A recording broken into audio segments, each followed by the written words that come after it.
안녕하세요, 여러분. 오늘은 관계에서 그리고 직장에서 정말 자주 쓰는 한국어 표현 8가지를 그림으로 아주 쉽게 배워볼 거예요.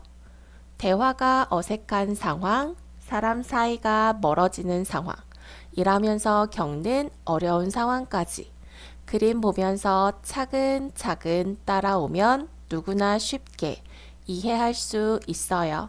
그럼 바로 시작해 볼까요? 그림을 보면 두 사람이 대화를 하는데 표정이 조금 어색하죠? 한 사람은 그림을 좋아하고 다른 사람은 게임을 좋아해요. 이렇게 관심사가 다르면 공감대가 없다라고 말해요.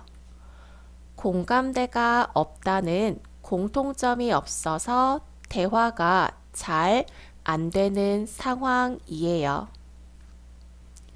저는 케이팝을 좋아하는데 친구는 관심이 없어요. 그래서 공감대가 없어요. 저는 영화를 좋아하지만 동생은 안 좋아해요. 우리는 공감대가 없어요. 여러분은 누구와 공감대가 없었나요? 댓글로 남겨주세요. 이 그림을 보면 처음에는 두 사람이 아주 친해 보이죠? 하지만 시간이 지나면서 점점 만나는 횟수가 줄고 서서히 멀어지고 있어요. 이것이 바로 사이가 멀어지다예요. 이 표현은 예전에는 친했는데 점점 멀어지는 느낌이에요. 바빠서 친구와 사이가 멀어졌어요. 멀리 이사해서 사이가 멀어졌어요. 자주 못 만나서 사이가 멀어졌어요. 여러분은 누구와 사이가 멀어졌어요? 문장을 댓글로 써 보세요.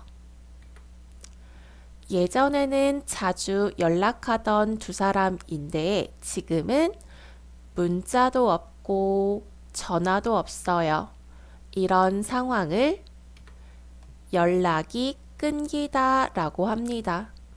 오랫동안 연락이 전혀 없는 상황이에요. 대학 친구와 연락이 끊겼어요. 회사를 그만두고 옛 동료들과 연락이 끊겼어요예요. 여러분도 예문 하나 만들어서 댓글로 남겨보세요. 후배가 선배 앞에서 조금 긴장한 표정이에요. 말도 조심하고 어색해 보이죠? 이런 상황을 선배를 대하기 어렵다라고 해요. 선배 앞에서 긴장하거나 자연스럽지 않을 때 쓰는 말이에요. 이번에는 반대 상황이에요. 후배가 나를 보고 긴장하고 있어요. 말도 조심하고 가까이 오지 못하는 모습이죠. 후배가 나와 이야기할 때 편하지 않고 긴장하는 상황이에요. 후배가 나를 어려워한다 라고 하면 돼요.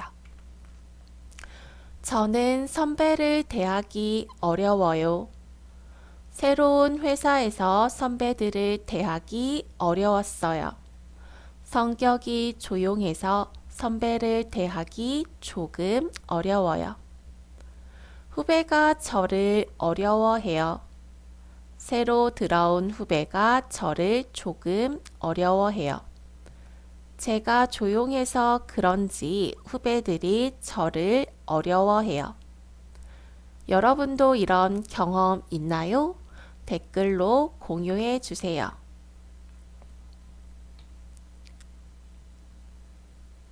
직원이 바빠 보이는데 상사가 이거 해주세요 라고 말하고 있어요. 직원은 난처하지만 안 돼요 라고 말하기 어렵죠? 상사의 지시를 거절하기 힘들다 라고 해요. 상사가 시키는 일을 쉽게 거절하지 못할 때 쓰는 표현이에요.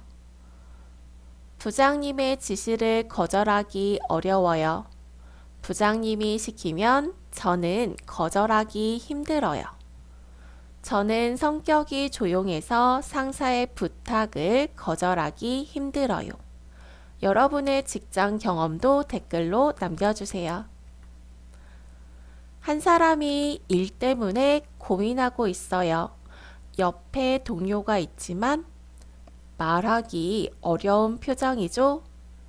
미안하거나 부담스러워서 부탁을 못하는 모습이에요. 동료에게 도움을 요청하기 어렵다예요. 상대가 바빠 보여서 혹은 미안해서 부탁하기 힘든 상황이에요. 저는 동료에게 도움을 요청하기 어려워요. 동료가 바빠 보여서 동료에게 도움을 요청하기 힘들어요. 이렇게 사용할 수 있어요. 여러분도 이런 경험이 있으면 댓글로 글 남겨주세요. 새로운 직원이 어떻게 일을 해야 할지 고민하고 있어요. 주변 사람들은 잘하고 있는데 혼자 헷갈리는 모습이죠. 일하는 방법을 잘 모르다예요. 처음이라서 또는 경험이 부족해서 일을 어떻게 해야 하는지 모를 때 사용하고 있어요. 처음에는 일하는 방법을 잘 몰랐어요. 제가 새로 와서 일을 잘 몰라요. 아직은 일하는 방법을 완전히 모르겠어요. 여러분도 처음이라 어려웠던 경험이 있나요? 댓글로 공유해 주세요. 여러분, 오늘은 관계와 직장에서 자주 쓰는 표현 8가지를 그림으로 함께 배워봤어요. 오늘 배운 표현들을 생활 속에서 꼭 한번 사용해 보세요. 그리고 여러분의 경험과 예문도 댓글로 공유해 주세요. 그럼 다음 영상에서 또 만나요. 안녕.